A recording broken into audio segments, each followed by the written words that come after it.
دوباره برمیگرده خود سروش رفیعی، پنالتی میگیره. چقدر قشنگ این کارو انجام داد. فکر میکنم حالا بهش صحنه رو مورد بازبینی هم قرار داد. اینکه اول توپو زد بعد پای سروش رفیعی توش بحث خواهد بود، شک نداشته باشید. بازیکن استقلال خوزستان هم همینو میگن.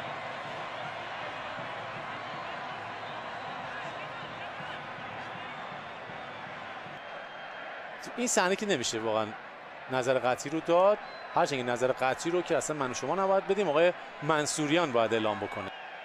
این ضربه برتری با کدام خواهد بود؟ میزنه و علی‌رغم اینکه به سمت توپ رفت موفق محمد حسین کنانی زادگان نتیجه رو 2-0 میکنه. تا حد زیادی خیال هوادارهای پرسپولیس راحت بشه از این نتیجه.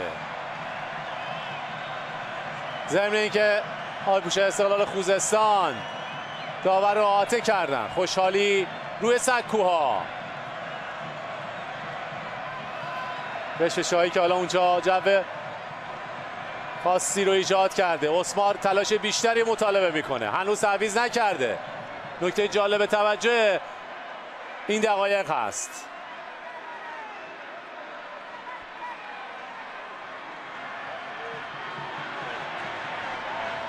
عرض کردم این زاویه گویای خیلی چیزا نبود. اون صحنه بعدش